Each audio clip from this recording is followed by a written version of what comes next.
It's that time of year again. Everyone knows that the holidays can become overwhelming quickly, so the sooner you get things done, the better. For both shoppers and businesses, the best time to score great deals during the holidays is Black Friday, Cyber Monday weekend. Shopify is the commerce platform behind millions of businesses around the world, from household names to entrepreneurs who are participating in their first Black Friday, Cyber Monday this year. This Black Friday, join thousands of new entrepreneurs hearing for the first time with Shopify. Sign up for your free trial today at shopify.com/promo. That's shopify.com/promo. Go to shopify.com/promo and make this Black Friday one to remember.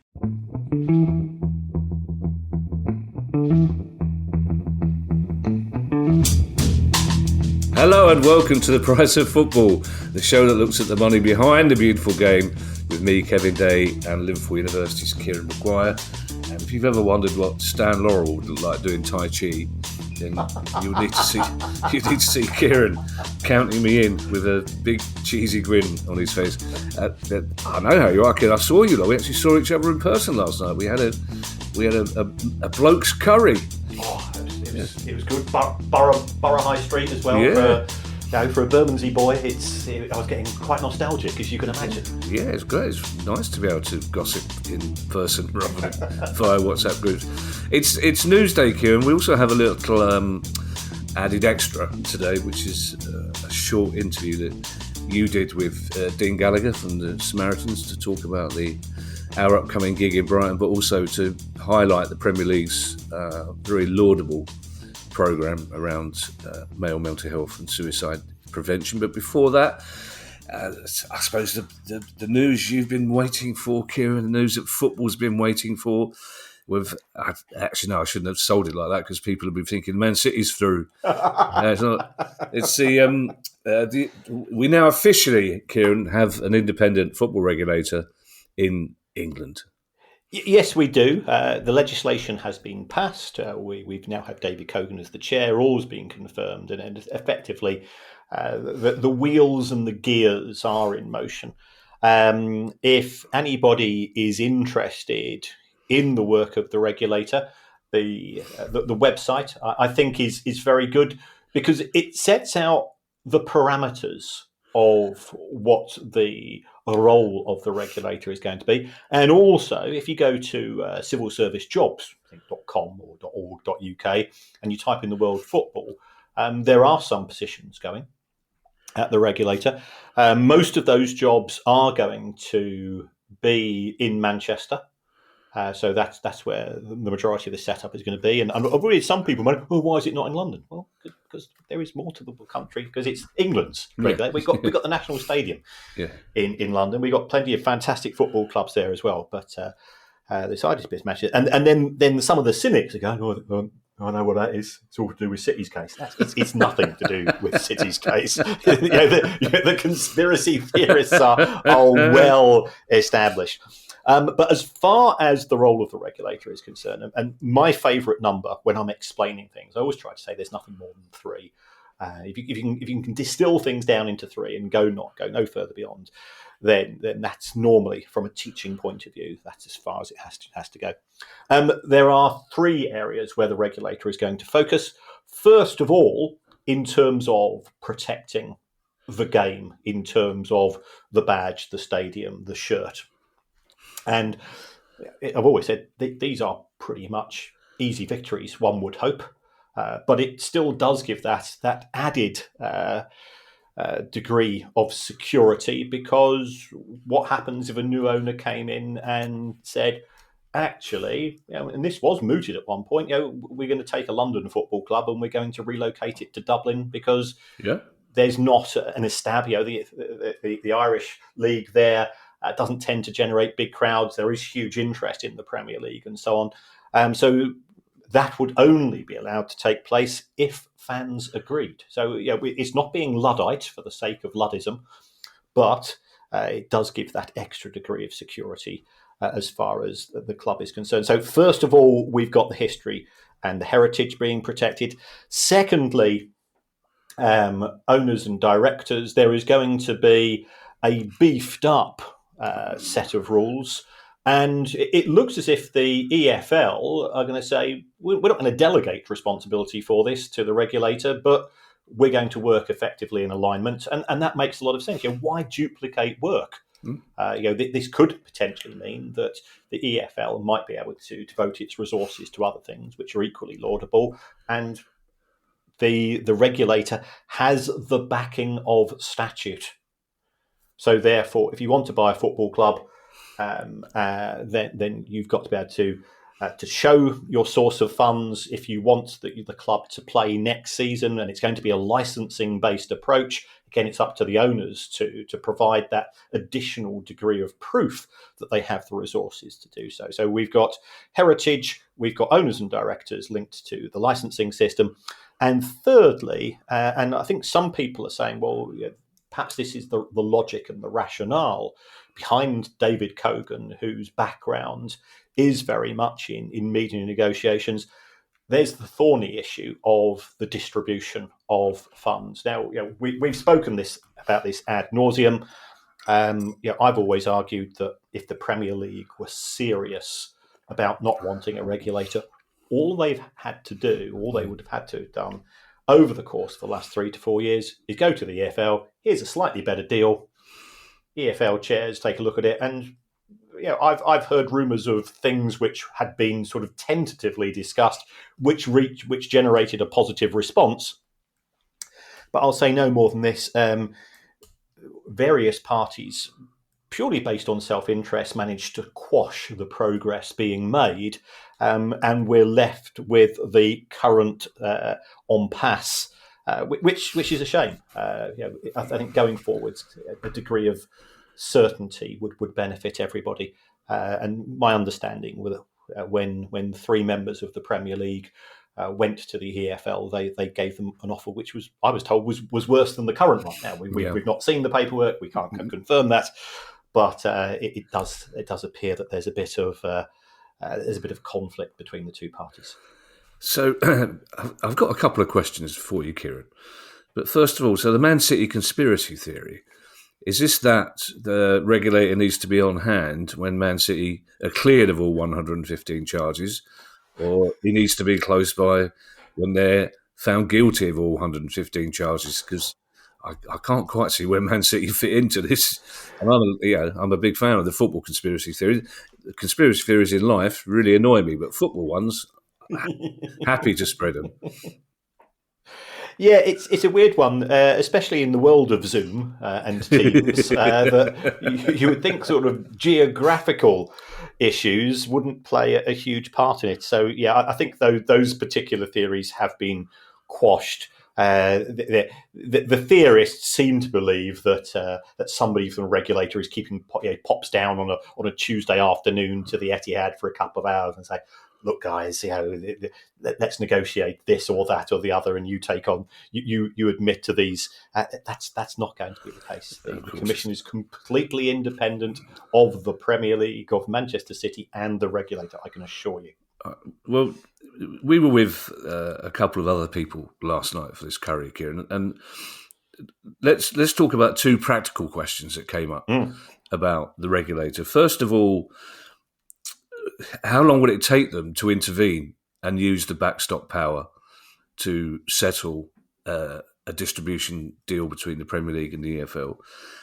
And secondly, how would the Sheffield Wednesday situation have played out differently had there been a regulator in place a year ago? Which I think are 2 practical questions that are worth discussing, just so we can all get our heads around what the regulator can and can't do. Because I think there is a problem. Fans are very excited about the fact that they can't touch our badge anymore, they can't touch our nickname.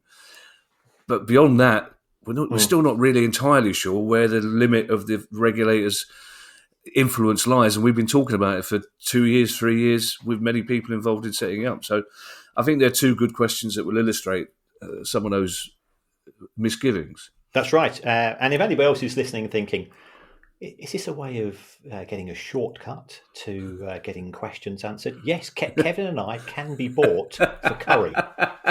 As our 2 guests last night, who kindly paid for our curry, will testify, which was absolutely fantastic of them. It's shameful, isn't it, really? But, But we are shallow. We are. Yeah, it's not. I don't think we have to declare that as a backhander, do we, on our tax? No, it's not. It's not a benefit in kind as such. No, Good, yeah. I'm pretty certain of that. I think, as far as the backstop powers are concerned, the first thing that the regulator is going to do is once again to say to the leaders of the EFL, but most of all the Premier League, because ultimately it is the Premier League's money that's being distributed. Yeah, That is the direction of travel. To say, we really would like you to put forward some suggestions. Now, I'm not a cynic. I've always said I'm not a cynic. If I was a cynic, I would say that the Premier League realised that despite all of their lobbying, they were probably on a losing wicket when it came to preventing the regulator from becoming subject to royal assent. But it would take 2 or 3 years for that to take place. And during those 2 or 3 years, they could still keep the current deal and keep a greater proportion of the money to themselves. So is there a greater incentive now for the Premier League to go ahead and come up with an offer? I think there is. Is it a slam dunk? No, it isn't. If no progress is made, I'm not sure when the actual sort of ticking clock stops and then effectively the regulator says, right, well, you've proven incapable of acting like adults and reaching a negotiated settlement. We're going to do two things. First of all, we're going to ask you to both put forward a proposal. Now, initially, and I must confess, I liked this, but then I come from the world of academia where perhaps theory is greater than reality. In the sense that both parties would have been asked to put forward a proposal, and the regulator would have said yes to one of them or the other one. And the logic behind that is that the regulator would have said, we will take the most reasonable proposal, which forces people towards the centre. And that's something we often refer to as game theory. It has many merits. I think it would have many merits in society in general, in what appears to be the opposite of game theory that we're seeing in broader socioeconomic and political issues at present, where we appear to be driving people to the extremities. So that was one of the ideas. I believe that's now been dropped, and what the regulator can now do as an alternative to that, say, here's a proposal from the Premier League, here's a proposal from the EFL, and what we're going to do, we're going to take best of the best. And I'll be interested to see how that works out, because if you do that, if you create something from a committee-based approach, do you end up with a duck-billed platypus, for example, which is a classic example of an animal which doesn't appear to have been created with any sort of logic behind it. But it could be that I suspect it will be stress tested, and it will certainly be very closely reviewed. So that was the first issue, and then secondly, it was put to us, and it was a very valid question, and I've asked myself this question: what could the regulator have done in the case of Sheffield Wednesday? Well, they could have identified potentially the cash shortfall that exists at Wednesday. Remember, wages have been paid late on 5 occasions in 7 months. They could have identified that at an earlier point in time. That's not a criticism of the EFL. I think the EFL has done everything that it can do within its own remit. But because the regulator has the ability to withdraw a licence, they could have used that. Because the regulator has the ability to force an owner to divest of a club to a greater extent than the EFL has. The EFL can only effectively do that if it finds out that the owner has committed an offence which has cued a tariff, some sort, a criminal offence, as we saw in the case of Reading. So it's slightly easier for them to get rid. But then, and I said this, and you were there. I said this actually gives us a problem because football clubs lose money. So who is going to pay for the 200,000? Who's going to pay the £200,000 a week that Sheffield Wednesday are losing? If the regulator then effectively comes in a bit like an Ofsted inspector and puts the football club into the equivalent of special measures at a school, because that should not be the taxpayer. I'm absolutely unequivocal on this, or equivocal, whichever way around it is. That should not be the taxpayer, and it would give huge ammunition to those people who are critics of the regulator, and I understand that. But also, my fear would be that it could actually encourage an even greater element of casino football club ownership, i.e., I'll spend as much money as I can in an attempt to get promoted to the Championship or the Premier League. And if that doesn't work, the regulator will come in and effectively, the football club won't be nationalised because it will be sold. We saw this in the 2007-2008 global financial crash, where we effectively have a financial services regime, industry globally, where you privatise the profits and you nationalise the losses. And on a smaller scale, could that arise in Sheffield Wednesday? So I think it was a valid question that was raised by one of our guests last night, and this is one of the things which I've mentioned when I've been on a few radio shows as well. In principle, I don't want a regulator. In reality, I think we do need one, because I go back to this: do I like you? Do I trust you? Can you do the job? I don't trust the people in charge of many of the football clubs that we have today to do what's best in the interests of the game, and therefore you need that extra layer of protection.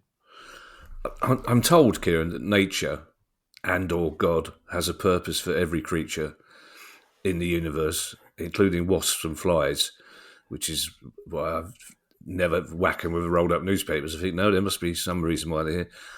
Duck-bill platypus, I really feel really sorry for them. It must be fairly dispiriting being the only creature where you literally can't say, no, this is what they must get rid of aphids. That's normally the thing biologists tell you. Yes. They get rid of aphids.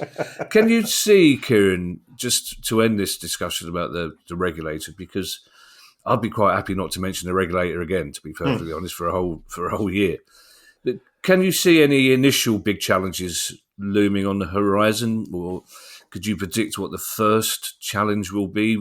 Do you think Premier League clubs will look to try and challenge the limits of their influence? There are certainly some Premier League owners who I would describe as A, very wealthy, and B, very libertarian.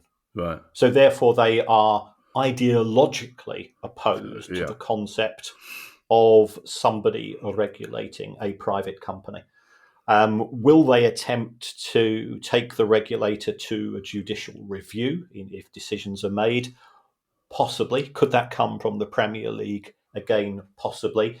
When I've spoken to people connected to the regulator, they say, we're fully aware of this, and therefore we've tried to set ourselves up in such a way as to make that very difficult. The proof of the pudding will be in the eating, and there will be another Sheffield Wednesday, there will be another Wigan, there will be another Morecambe, there will be another Derby County, Bury, Macclesfield, and so on in due course. And if the critics of the regulator say, well, you didn't prevent that, I say, yeah, but it may have prevented some others. If that is your attitude, we shouldn't have a police force because we have crime. Yeah. So it's not a case of turning things down to zero. It's a case of creating a set of checks and balances that turns the dial down a notch or two. And in a fractured football world, that is to be welcomed. It would be great to say that we didn't need the regulator because we've got a series of club owners that we can all have faith in. We haven't.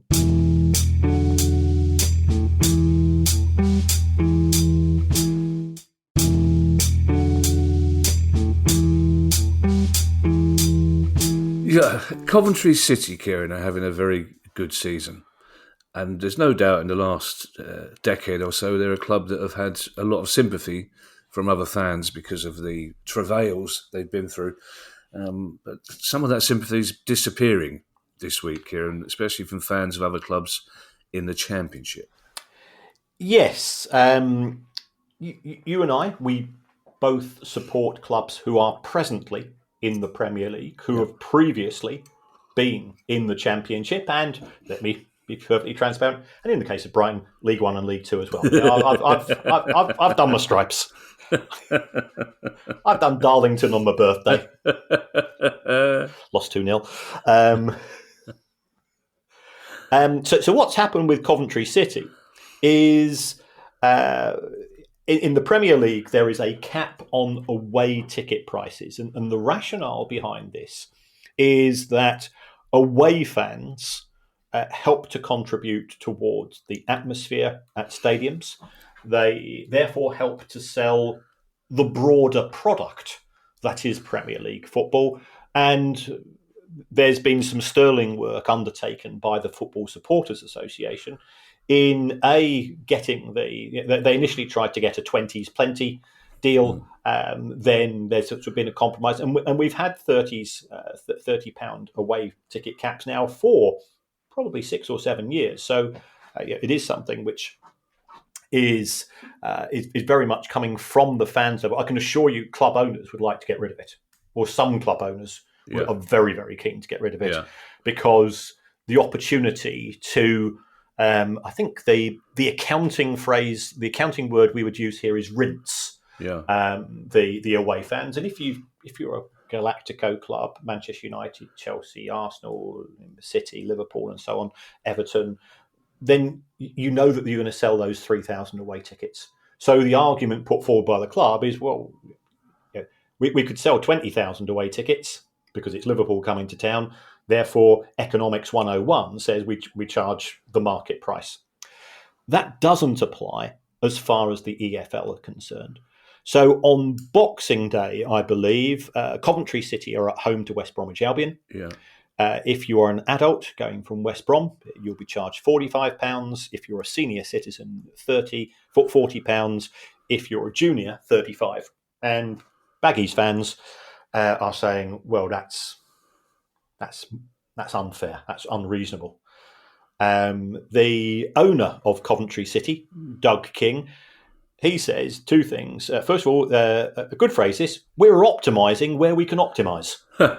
Okay, so that's that from an economics point of view. If we can sell 3,000 away tickets at £45, then we sell the 3,000. The fact that people are willing to buy them is indicative that they're not overpriced, because the market says we've managed to sell them all. Now, I know that I've been contacted by some Baggies fans who said, well, we're going to boycott. And that works unless somebody takes your place. So what you need here is solidarity. And my experience of football is that solidarity amongst fans is patchy. And there will be other fans who say, well, hey, it's Boxing Day. Yeah, do I want to pay £45? No. Will I pay £45? Well, I'm paying more for the ticket, but it's a shorter journey because it's Coventry. So I look at the total cost of my match day experience, and actually I'm willing to go along with it. The other point that Doug King raised is that clubs in the Premier League can afford to do that because their TV deal is worth somewhere between 110 and 160 million pounds, and the EFL's deal is worth 11. So I'm not saying anybody is right or anybody is wrong. I'm just putting forward the cases for both sides of the argument. As football fans, your loyalty is exploited in the sense that you will be willing to pay premium prices, and if you won't, somebody will take your place, and that's the issue. Unless you can act in concert. And we have seen some amazing things. I go back to the Blackpool fans and their Not a Penny More campaign, the Sheffield Wednesday fans earlier this season, and their boycotting of matches, and it broke their heart. I spoke to some of them. So, I've not missed a match for 5, 10, 20 years, however long it's going to be, but I want there to be a Sheffield Wednesday, and I want it to be a Chancery-free Sheffield Wednesday. And if that's what it takes, then we're prepared to do it. I don't think we will see this from away fans because there's too many of them in too many instances. Well, this also becomes a problem for Coventry fans, especially Coventry away fans, because in February, March, April, if they're still at the top of the Championship and heading for promotion, other teams in the EFL go, well, we'll rinse their away fans as much as they did it to us, because they're definitely not going to want to miss the game that could see them promoted. We spoke to one American club owner, Kieran, and it wouldn't be right to say his name, but he told us that it tends to be American club owners who don't like the cap on away price. They just can't get their head around the fact that there could be any sort of cap on ticket prices at a club that they own.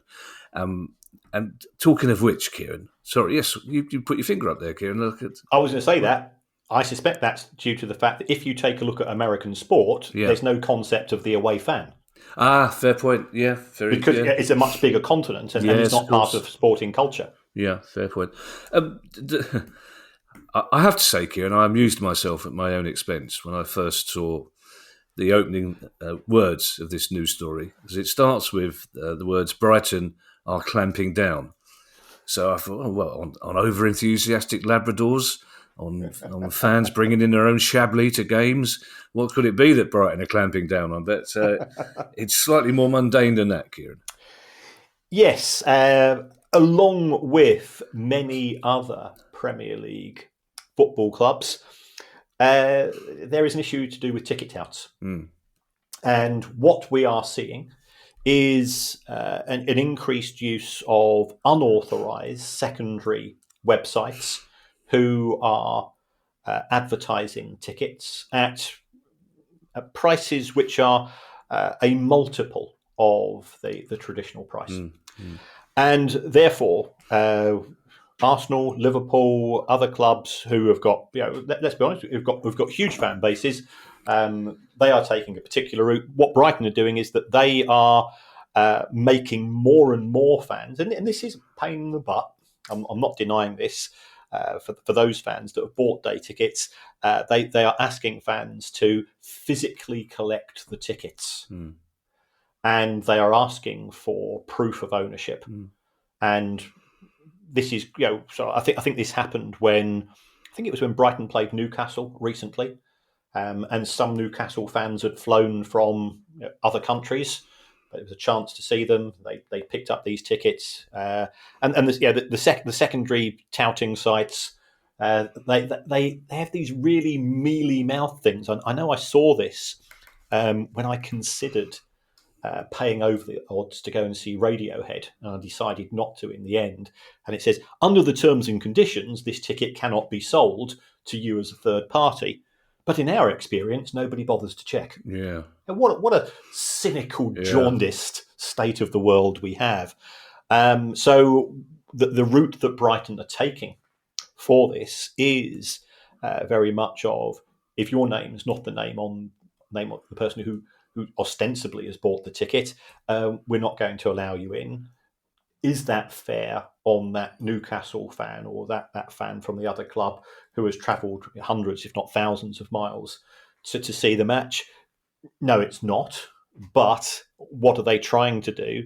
They're trying to act as a deterrent as far as these secondary sites are concerned, so that if fans now realise that buying tickets through these vehicles comes at a very, very high risk, perhaps they won't use them. It's going to be facial recognition within 5 years, Kieran. Oh, yeah. Take my word for it. This might be the time to invest in facial recognition technology, which won't work at Sellers Park. Technology you'll just see loads of Palace fans ramming their face into some sort of electronic mast with a red light permanently saying, it's not you. It's the Wi-Fi. We spoke just last week, Kieran, about the FA of Ireland looking to make up to 40% of their staff redundant. So this story, ironically, about their PR firm, is going to be terrible PR. It is. Yes. Football clubs and football organisations, in our experience, we've asked many people to come on the Price of Football podcast, and we have always said to every single person, you're a guest. Yeah. And we treat you as a guest, as I would treat a guest who comes to my house. Yeah. We treat you with respect. We have a nice chat. And we hope when you leave, we wave with a cheery goodbye and so on. And we've had a good time together. And yet, there are certain organisations who shy away. There are certain clubs who will shy away. When you are a nice guy, Kevin. You are not Jeremy Paxman. You're not going to, it's not the Today programme with Nick Robinson. You're not going to give people a grilling. You will perhaps tease information out of them by being the genial host, but there's no bear traps in what we answer. Football clubs and football organisations are, to a certain extent, in my view, paranoid about their image. Yeah. And therefore, they are spending more and more money on PR and lobbying. And we went through, as a separate story a few weeks ago, that I think the Premier League's lobbying budget had gone up to something like £6 million from about 1.5. I suspect this might have been connected with the first story and the opposition to the regulator, but we can't put 2 and 2 together and get 4 there necessarily. And so, the FAI, the Football Association of Ireland, which is in a real pickle financially, as you rightly said, quarter of the staff, 40% of the staff potentially are going to lose their jobs. They spent €242,000 with an external PR firm, which was more than double than their original budget. That just looks crass. Yeah. It could, because how do we measure that? We measure that in jobs. Yeah. That's 6 jobs. We'd say we're paying people an average of €40,000. So it never ceases to amaze me that the belief that you can put on a smiley face, whisper in somebody's ear, and people are going to think better of you when you are undertaking such behaviour. But to be fair to the PR and lobbying agencies, they are very, very persuasive, which of course is the nature of the work that they undertake, to persuade organisations to sign up for this and then to spend more than they initially anticipated. It's somebody said to us recently, Kieran, that having a lot of money doesn't seem to buy you a thick skin, especially when it comes to club owners. And that sometimes, today. Exactly so. Sometimes the richer the owner, the thinner the skin. But you can just imagine, it's like some kind of Alan Partridge episode. The FAI would have been sitting there in a lovely carpeted office while these PR people gave them the full shtick and showed them a beautiful video that no doubt would have had drone shots of Ireland looking at its loveliest. And saying, well, this is what we can do for you, the FAI. It'll only cost you €122,000, and then a year later, the FAI's PR has been awful, and it's cost them twice the money. It's just anyway. Any news story, Kieran, it starts with the words "UEFA is facing a lawsuit." is going to put a spring in my step, and this one. I mean, this has come out of left field, Kieran, but it's I'm going to say in the unlikely event of this one going against UEFA, this could cost them a lot of money. Well, yes, it also explains why when we went for that curry last night, we went to London and I was driving past Kevin's house on the way home, and he was sporting the Chilean flag, the Chilean national flag. And I thought, why is this? This is not what I'm expecting, especially not in Norbury, other special South American leagues. And this is because Match Vision, who are a Chilean sports consultancy, say that the present design for the Swiss model, and I think it's fair to say, you and I, we're both skeptics, and I think I'm certainly a convert to the merits of the Swiss model that we have. They say that they've been lobbying UEFA to adopt this, to make the sort of the old 8 groups of 4, which was a bit tedious, a bit predictable when it came to qualification for UEFA's competition, to replace it with a single division of 36 and 32 teams. They said we've been pitching this to UEFA for some time. I'm going, well, that's all very well, I've been playing chess for quite a few years, Hmm. and in the world of chess, this particular model has been used for far longer than match vision. So I don't Yeah. know whether the person who invented it for chess ought to be themselves having a go at match vision. But they put in a claim for around about €20 million. And UEFA have got 20 days to reply. But what happens if UEFA don't bother to reply? That they can't. I don't see how Match Vision can possibly, therefore, declare the matches which have taken place null and void. So where they go from here, or whether they just think that they will automatically be granted a €20 million fee for copying somebody else's idea themselves, we await to find out. It's quite possible that this Chilean sports consultancy have paid an Irish PR firm to get some cheap publicity. Yes. I mean, I'm the last person to tell Nick DeMarco his job, Kieran, but personally, if this came to court, I'd be saying, first thing, Your Honour, about this claim from Chile, it's called the Swiss model. Yes. If it was called the Santiago model or the Chilean model, you'd go, oh, they may have a point. They really may well have a point, but it kind of does what it says on the tin. It's just our last news story, Kieran, before we have a brief chat, or you have a brief chat with Dean Gallagher from Samaritans down there in Sussex. West Ham played much better on Sunday than I think people would expect them to do. Newcastle were poor, having said that. But it turns out that we, perhaps as a taxpayer, I mean, as a London football fan, yes, with many West Ham fans as good mates, the idea of them being relegated would bring a little chuckle to me. Of course it would, as it would if Palace was to be relegated. But as a taxpayer, I think I want them to stay up.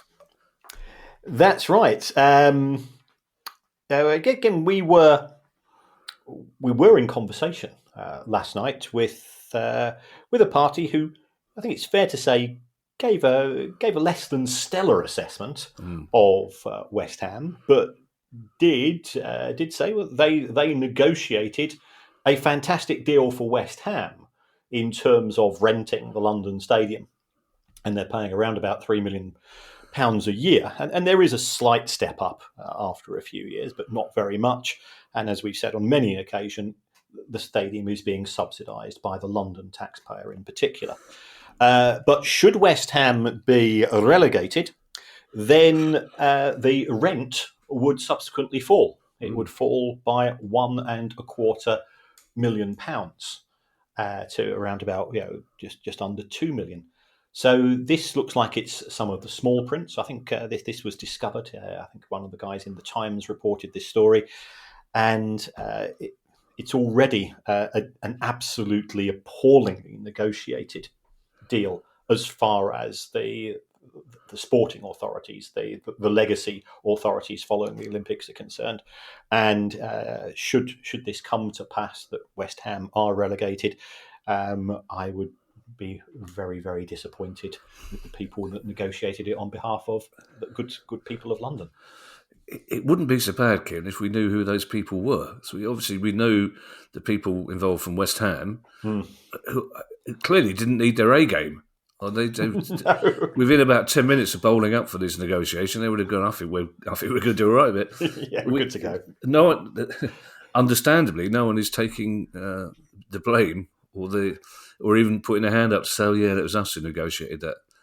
The fact that we're going to lose 1.25 million in tax if West Ham get relegated, it's like, oh my Lord. The Premier League, Kieran, as you know, they do come in for a lot of stick from us, without a doubt, and quite often it's deserved. We have a cagey relationship with them, I think, but that doesn't stop us acknowledging that some of the programmes they put into place are admirable and necessary, and sometimes they're doing things that perhaps previous governments and this one could also have done better on. Mm-hmm. And at the moment we're in the middle of one, and it's the reason why you and I are going down to Brighton, the Amex. I can't say it out loud, although I did notice, by the way, Kieran, this is the final mention of last night's meal, that I was the last one to get there, and before I got there, you clearly had some kind of sweepstake on how long it would take me to mention winning the FA Cup. Yes, we did. Yeah, because the chap who had under 5 minutes was clearly delighted that it took me less than three to mention that. So we are going to the Amex to raise money and the profile of Samaritans in Brighton. And Kieran, not an hour ago, had a quick chat with Dean Gallagher to explain why it's so important.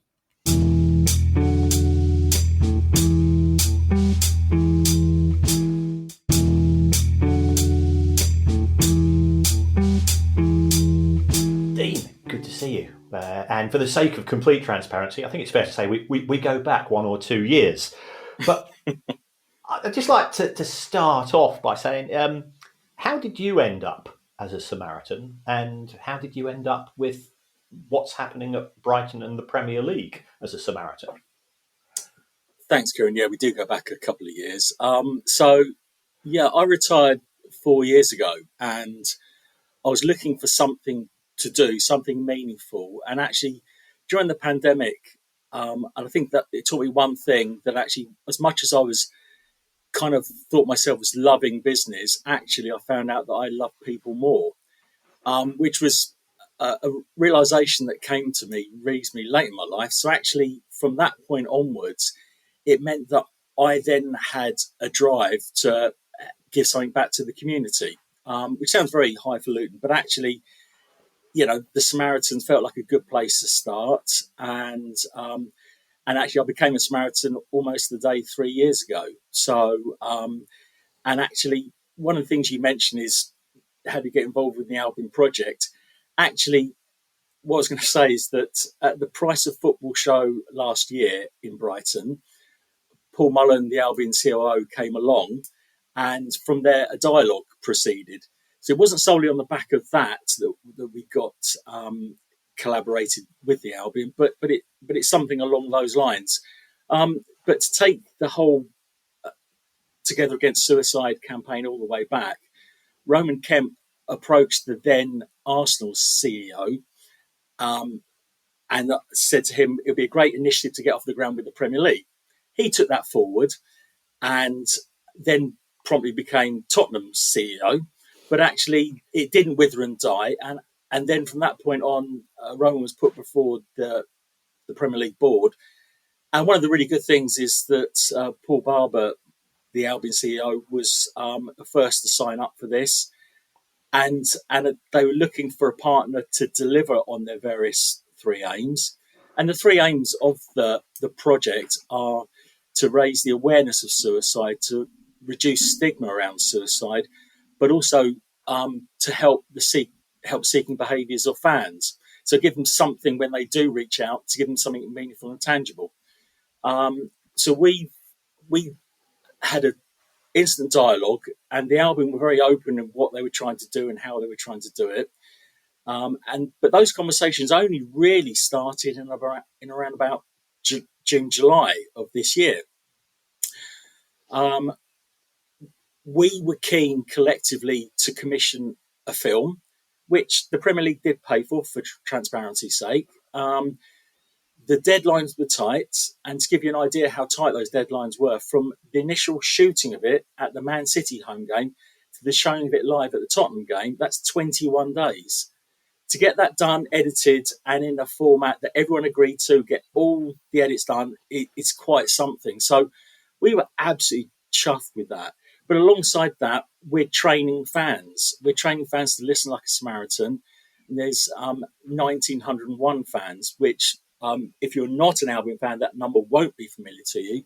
But it's the year the Albion were formed. So we're aiming to do that. And that's everyone within the Albion community as well. And one of the key things that we are delivering is also emotional support on a match day. And that's at a men's Premier League game, as well as women's Super League games up at Crawley. And we've actually got the first one at the Amex against, I think it's Sunday the 17th of November. So, yeah, very broad campaign. We're looking to appeal to many people and actually just get involved with the Albion community. So far, the feedback has been good. And just to give you ideas on feedback, Kieran, the film, we're aware that it's actually been hit over 1 billion times for a film that we commissioned with the Albion's agreement, and with the Premier League's money, and has reached out and actually has had so many nice things to be said about it in social media forum, which is quite unusual for social media. So it's hit and ticked a lot of boxes. So in a nutshell, that's sort of where we've got to. Right. I've seen that film, and so have members of my family. It is hard hitting. You will, and if you do well up when you're watching it, and don't be embarrassed. It's. I mean, we've seen that one. I think that there was a superb one at Norwich as well. Absolutely. A year or two ago. I think we've had one at Wolves. Football clubs, I think, are absolutely brilliant. You mentioned there, listen like a Samaritan. That was a phrase you used. Could you expand on that for those of us not familiar with the works of the Samaritans? Yeah, certainly. It's the training only lasts 2 hours, so it gives you a flavour as to what we do. But it's the idea that you actually listen. So what we all tend to do is we tend to go on our phones and we do something else, and we get easily distracted. But Listen Like a Samaritan is about listening to somebody, truly listening, and actually that can change so much. When I've been speaking with people, either as a Samaritan or separately, and you give people that time of day, and you look into their eyes, and actually you listen to them, it can change so much. But listening to Samaritan means that you listen without judgment. You take on board what they're saying. Now, not everyone can do this, and it's knowing what armour you've got. So who else to involve? And actually, some of this is just going to be able to. Oh, I don't know quite what to do with this, but I'm going to signpost you to Samaritans. I'm going to signpost you to. Most local councils have an app where people can access. There's so many different organisations. Samaritans are just part of that whole armoury in terms of mental health. But actually, yeah, we believe we play a vital part in it. But we're certainly not the only party. Cool. And I mean, people associate the Samaritans with people in desperate straits, and especially with the concept of suicide. How prevalent is suicide in society, and why in particular do the Samaritans want to get involved with the football industry and football clubs? Really good questions. I think suicide is still the largest killer of men under 50, which is a very sobering. It is. I'm saying that I've got a chill running down my spine, and thought that in this day and age, that's still the case. And in Brighton and Hove, it's still a major cause for women under 50 as well. So it's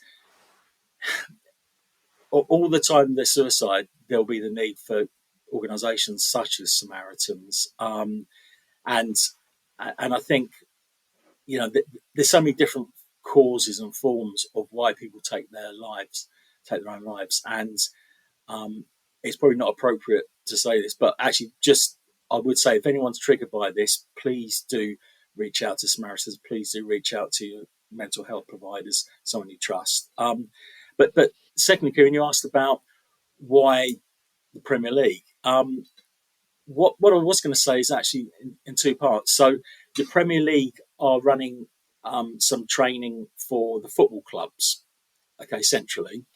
But what they're allowing each individual football club to do is, as part of this pilot campaign, by the way, 11 clubs have signed up to this, is to actually do their own thing. So they don't have to use Samaritans, they can use Mind or whoever. And it's just that the Albion chose to get into bed with us. I think, why would we want to be part of this? What we all want is to raise the awareness. So, as I said, one of the main things of driver of this campaign was to raise the awareness of suicide, and also to reduce the stigma. So I think if you can get people in a football club normalising the conversation, that goes a huge amount way to actually ticking all of the boxes that we all are aiming to do. But we've seen certain drivers, and obviously on a no names basis, but I've had people reach out to me separately.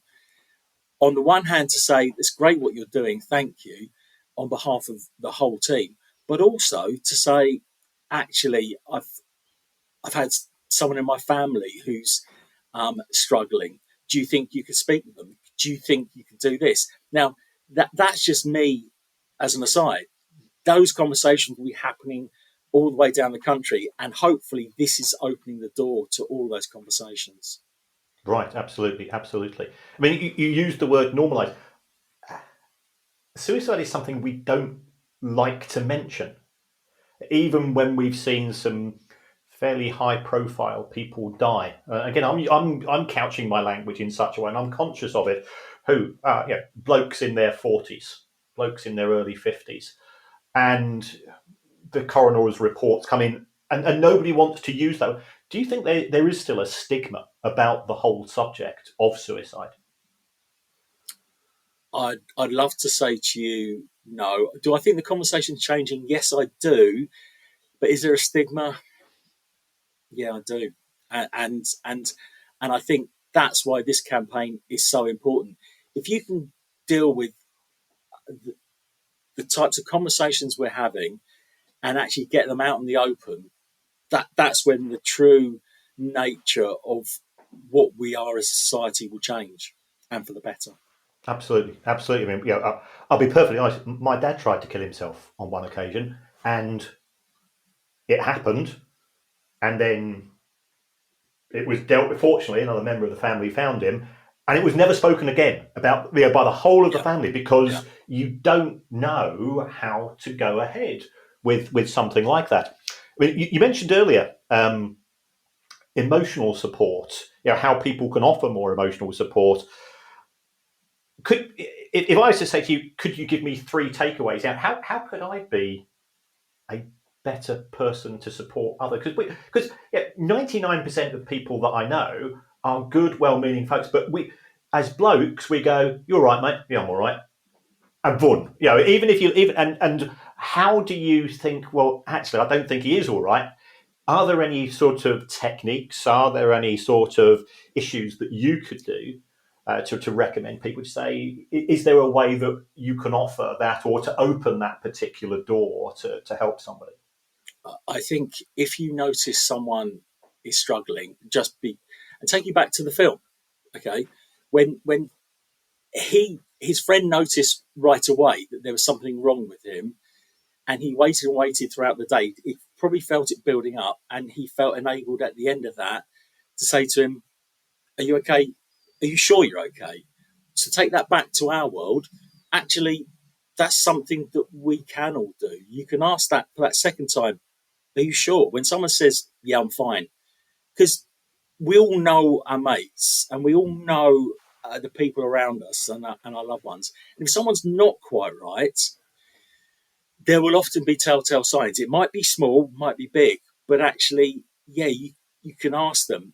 And the second thing leading on to that is the phrase "listen like a Samaritan." You don't have to be a Samaritan to listen. You can just listen and say, "You can talk to me," because if you're there and you're trusted, because if they then start opening up to you, you don't have to have answers. You don't have to tell them what to do. You don't have to tell them it's going to be all right. That's probably what we will all do as a private individual, because that's our nature. We all don't want people to die on our watch. We all want people to survive and thrive. So actually, one of the things we'll do is actually do a bit of people pleasing. But actually, if you just listen and listen to what they say and say, "You can talk to me," and it's amazing what that can do, Kieran.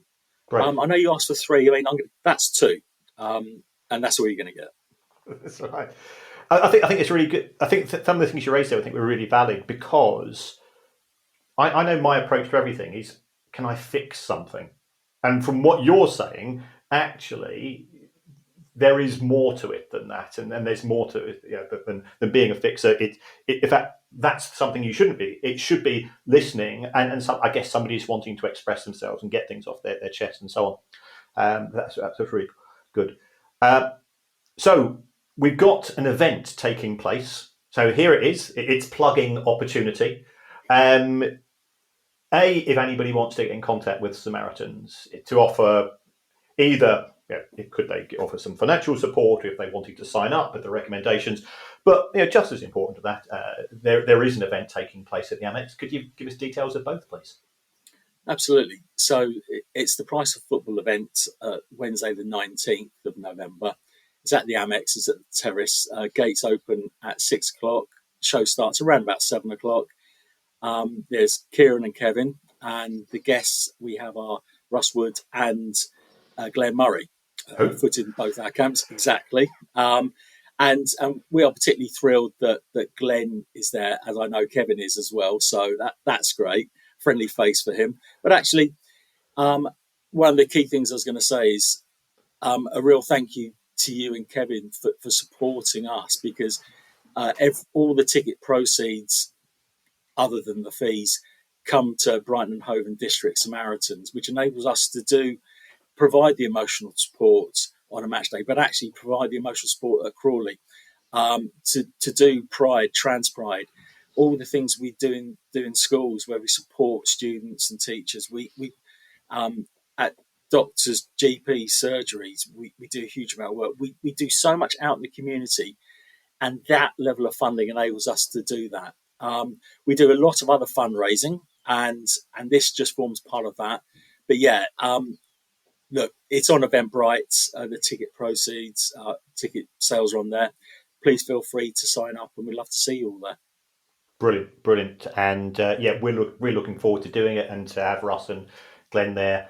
And for people not familiar, I think we'll probably be wandering on stage, I'd imagine, for 7:30ish. And the way that we're going to do the show is, first half of the show is going to be me and Kevin sort of doing a mini podcast and interviewing the two guests.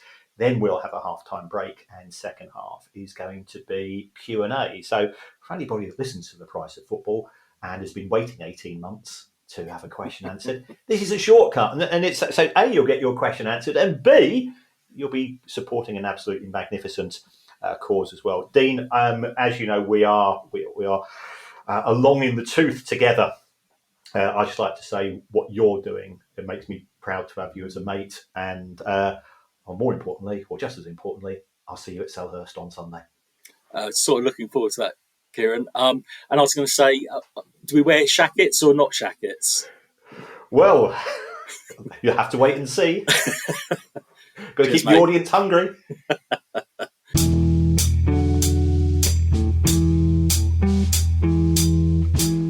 He's a very affable and nice chap, Kieran, but as you say, it's just the fact, what is it, £235 per phone call, or £235 a day?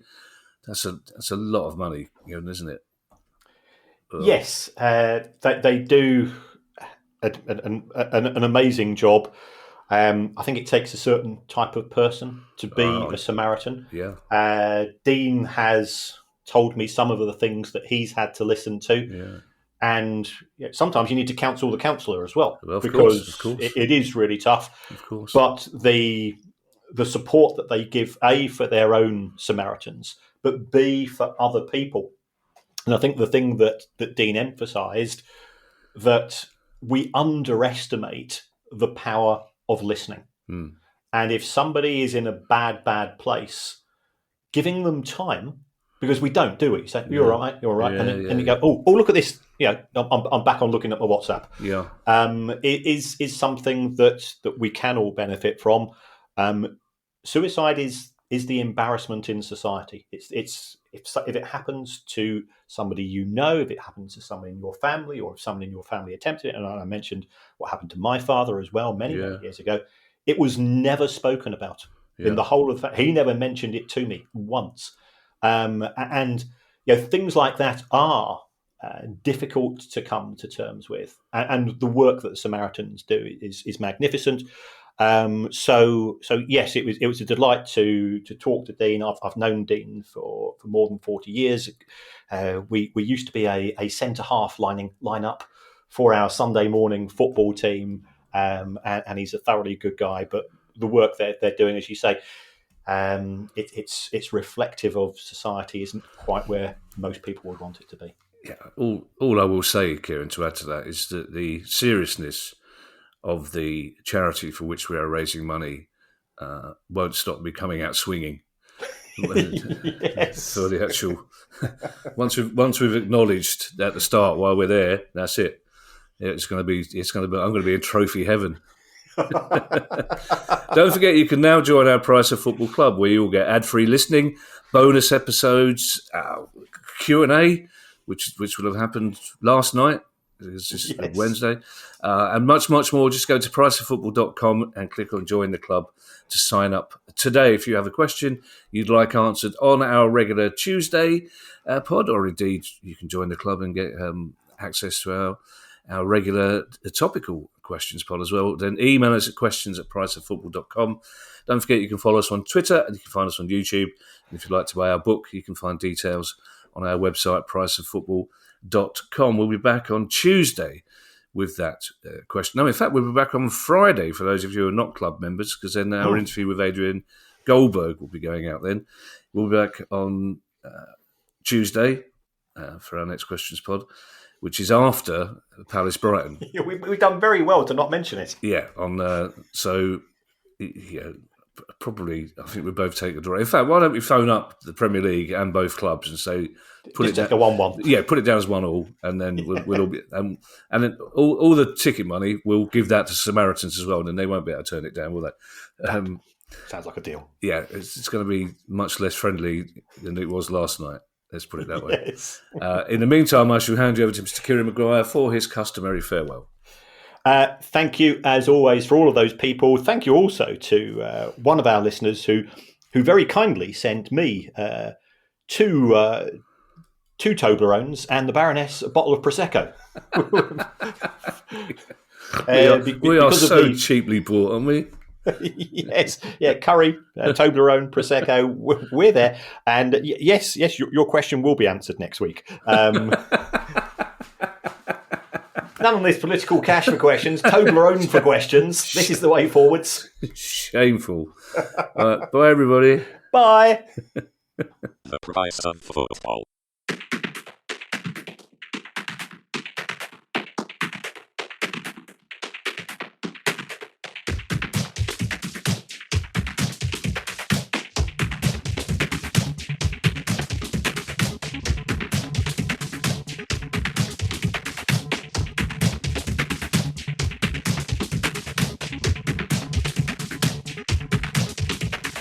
The Price of Football.